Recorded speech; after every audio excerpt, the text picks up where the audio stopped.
Yeah, I just want to say that first of all, we're excited to be here to be a part of the All-State Sugar Bowl. A big thank you to everybody that's involved in the city of New Orleans. You know, we've had a week of practice back in Tuscaloosa. Our kids have prepared hard. Um, they've really studied tape. I think we've learned some lessons from last year's game, the last couple of years' games, and our guys are excited to get another opportunity. Clemson is a very good football team, very well coached. Got four starters on the offensive line that have played a lot of football, probably over 100 starts between those four guys. Got a quarterback that's extremely athletic, several really good runners, and obviously the guys out there on the edge are playmakers that can make plays in the screen game but can also beat you over the top. So with that, I'll take any questions. Jeremy, how difficult was it to balance, with your own signing period, balance your duties at Tennessee with what you were doing in Alabama? Well, the first thing I just want to say this: I'm excited about being the head football coach at Tennessee. You know, it's a tremendous opportunity, a great university, and I'm thankful to have it. But right now, I'm working as a defensive coordinator at Alabama, and I'd like for these questions to be targeted toward this game and the players that are associated with this game. Jeremy, people have gone through it in the past at Alabama, Lane, Kirby. Has anybody reached out to you about kind of how to balance the two of them during this process? I'm going to say it again. I want to talk about this game, Yeah, not but I'm not just thinking Tennessee. about kind of Yeah. focusing and other Well, no, responsibilities. it's not. When I was at Tennessee, I worked on getting ready for that class, and being back, it was easy going back and start focusing on getting ready to play Clemson. You know, the recruiting part was over with on Wednesday on signing day. Did it feel like, when you got back with the staff, did you just kind of roll right back into it, or was there some, process that you had to kind of go through? No, I mean, working for Coach Saban, this is the 8th year I've worked for Coach Saban. We have a tremendous staff in Tosh Lapoy, Carl Dunbar, Derek Ansley. So we're all not only, we work together, but we're all really close, very good friends, and we've done it for a while together, and it wasn't really that hard. Jeremy, how your injuries at linebacker, starting with the first game, how much adjusting and everything have you had to do this season? And also, could you talk about the loss of Dylan Moses, and is Christopher Allen likely to play this week? You know, we've had an unfortunate run of injuries this year. We lost several guys at the beginning of the year. Lost Anthony Jennings, lost Rashawn Evans, lost Christian Miller, lost Terrell Lewis. You know, some of the guys were out all the way up to the Auburn game. Some guys missed 3 to 4 games. It's been an unusual year with it. We've had to move guys around, and it's probably hurt some of the young guys' growth and development because you're going to develop as you play the same position. Because of the injuries, we had to move guys around, and it says a lot about the leadership of our team trying to help the young guys to develop, and the guys have been bought in all year and willing to do and sacrifice to play any position that they needed to. So, we've got a lot of those guys back now. We did unfortunately lose Dylan last week, and it's a shame because he had really played well the last 2 games, and that was another guy that had changed positions. So we'll just have to next guy up, and that's kind of been the philosophy of our guys all year. What are some of the things that make Kelly Bryant unique? I mean, we hear so much about how great Deshaun Watson is. This guy's had a pretty good year too. What are some of the challenges he presents? Well, first of all, he's a big man. He's a big man. He can run, great athlete. He understands their offense. He's been in their system. He's been behind Deshaun Watson, so I'm sure he learned a lot. These guys do a great job spreading the ball around. They stretch you with their RPO game. When he's running the football, it's a lot like Wildcat. Lots of lead blockers, and it's almost like he's the 12th man. He has really good arm talent. He's got playmakers on the outside. He can make all the throws. So if you decide to defend him and you're running with him down the field man to man, you got to be able to control him because he's, with his feet, he can create explosive plays. But he also will scramble and look to push the ball down the field. So he's a very talented individual. What is Christian being back with you guys? How does that help your team? Well, I think all the guys that are back, we're excited to have everybody back, not just Christian. It's first of all, it provides us depth, and we've got guys who are now kind of playing the positions that they, played over the last couple of years. That's the one thing you sit there and guys have kind of waited their time, and You know, as a football player, you get better the more you do something. And these guys had sat here for the last couple of years and played behind some really good players. And it was unfortunate that we lost some of them, but having them back, it gives us a little bit of experience over some of the freshmen. What have you seen from Mac in recent weeks, and how important will he be in this matchup, especially with Dylan gone? You know, Mac has played the entire year, you know, really with a foot injury, so we've had to limit what he could do at practice. You know, he had his surgery after the LSU game, and the fact that he's been back will obviously help us, especially with Dylan being out. But we're excited to have him back. We need him back. He was playing really well until he got hurt, so we'll see how he plays in this game.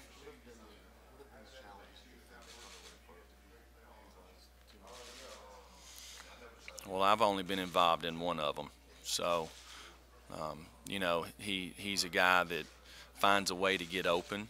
He can beat you vertically down the field because he's got really good speed. He's a very instinctive route runner.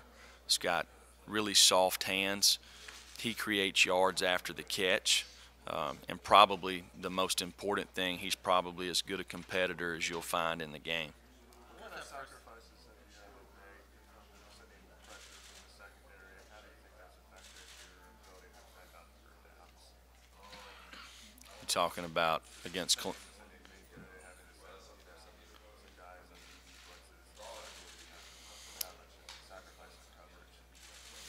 Well, the one thing is if you're gonna bring pressure, you're gonna put pressure on the back end. So if you're gonna bring 5 or 6 guys, somewhere there's gonna be pressure. The big thing defensively is you want to be able to hide the pressure.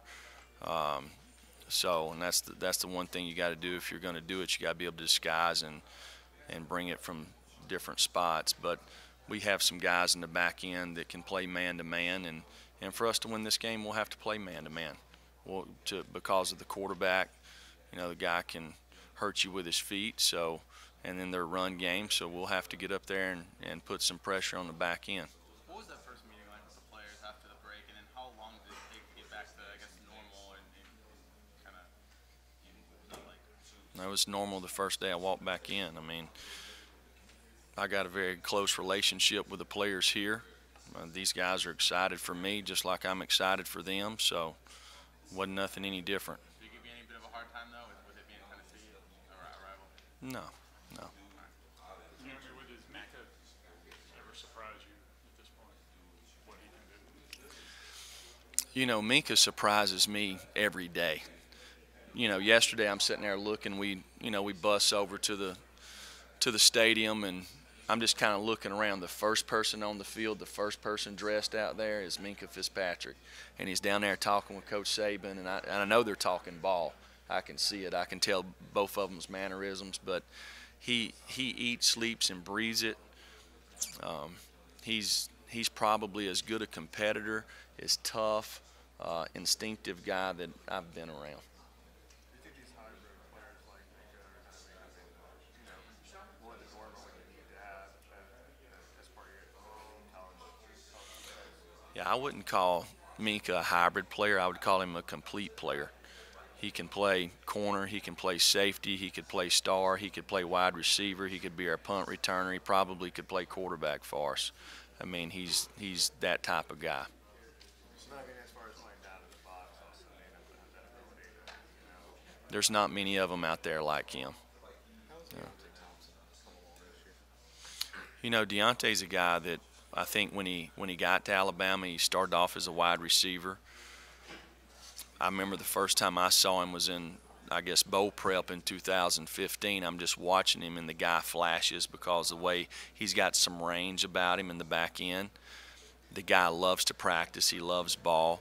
And when he's had an opportunity to play this year, he's played well for us. He's been a really good special teams player for us. So he'll get some opportunities in the next game. The two guys that are two linebackers that are good at coming off the edge in game one, how much does that change what you do going forward? And are you kind of back to the defense you envisioned coming out of camp now? You know, and the reality is we lost a lot of good players at that position from the year before. So it wasn't like the guys that got hurt in the first game had played a whole lot of ball. Ryan Anderson and Tim Williams had been playing that position for a while, so these guys were kind of excited about having an opportunity, and they played really well the first half against Florida State. Unfortunately, they got hurt, so the one good thing about them being back, they've had a chance to practice really in bowl prep, which we kind of go back to a camp practice. So these guys have had an opportunity to kind of, get back to used to the routine and probably gain confidence in the injuries that they had. So it's we're thankful for sure that they're back. Do you ever worry about rust on some of those guys that have played more or less one game in the last 4 months? Well, I think the bowl prep has helped them a lot there. When they came back for the Auburn game, they had only practiced just a couple of weeks there. So I think they've probably have gained confidence in their injuries. So how do you find yourself relative to the other position groups? Although the linebackers may be brilliant when they need to be, do you find yourself wondering more about how that position group both us than the other ones? What's the question again? Do you find yourself wondering more about how the linebacker coalesce in the other position groups, the DBs, the line, although they may be great just because of all the changes there. Our guys have played. They've been really productive this year, whoever we've had in the game. We've probably limited some of our calls based off the lack of experience of guys playing positions. I mean, there's a couple of weeks there we just took guys and completely moved them, and from inside backer to outside backer, or vice versa, from inside to outside. Guys playing the mic, then playing the wheel, and it's really not the same. So we've put a lot on these guys, and sometimes that's part of it. And our guys have done a really good job of trying to prepare and have an opportunity to execute in the games. It's a bit like Sean, just kind of around the team. Even if he can't play, kind of around the inside back, and kind of being there as kind of the second coach. Yeah. Sean really is. He's like having a coach on the field. The guy was a really instinctive player. He was tough. So having him around, he loves the University of Alabama, takes a lot of pride in it, and he takes a lot of pride in the guys in the room. So he's really tried to help these younger guys understand how to prepare. How healthy were those linebackers, the 3-1s, Christian, Terrell, and Mac, and Auburn compared to where they are now? How much of a stride have they made in terms of development from that game? Probably since it's been a month since we played Auburn, I'm sure they've got to be a little better now than they were then. Were they at full strength for that game? I guess? Sure, we wouldn't have played them if they wasn't. Coach, when you look at Ronnie Harrison and how he's played this year, we've probably been probably the best true safety in college football. What does he bring to college football? Ronnie has experience playing the position. He's played a lot of ball for us. He's got really good range in the back end. He makes a lot of the calls back there. He's kind of the quarterback of the defense. To me, defensively, you got to start from the back end and work forward. He's really done a good job with that. He's a confident player. He's improved his tackling and man-to-man this year. So he's probably one of the better guys out there. And I know from my standpoint, he's a guy that the other guys respond to. He has leadership skills about him, and our players kind of gravitate and kind of feed off him. How long did it take you to master mix coverage schemes, stuff with your pattern matches, passing off, players, and such? How long did it take you to kind of fully get that from not just the secondary level, but also the linebacker level? I still have not mastered it.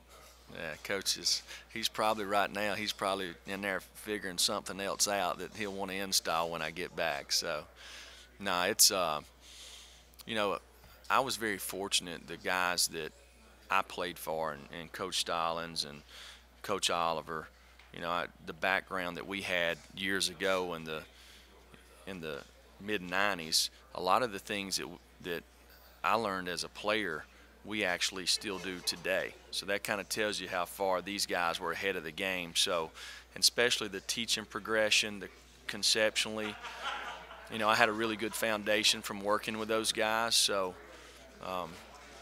it was really easy for me to learn it when I started working for Coach. You mentioned Mac Wilson's foot injury kind of bothered him. Did you pick that up in camp and it just got worse than it was? No, he's had an injury all year, so he just found a way to push through it, and finally he had to have surgery. So. Jeremy, the numbers Clemson has as a receiver and running back, how has that affected their identity last year and this year? Also the challenge that you guys face with all those guys in and out. You know, these guys play a lot of running backs. I think between their top two guys, it's almost like they have identical carries, like 103 carries. And then Bryant actually has more carries than anybody. So that's probably their three dominant runners. They got guys that they can spread the ball with, and every run they have an RPO built in. So they're going to make you play the width of the field, and they have the ability to stretch it down the field. So we're going to have a tremendous challenge slowing these guys down.